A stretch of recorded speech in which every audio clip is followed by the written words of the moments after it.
படைச்சது சாமின்னு சொல்றாங்க. ஆனா நம்மளை படைச்ச உண்மையான சாமி அப்பனும் ஆத்தாளும் தான்.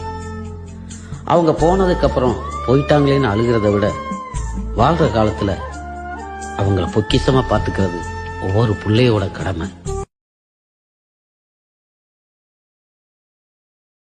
அடுத்த ஒரு செம்மத்துல நீங்க என் புள்ளையா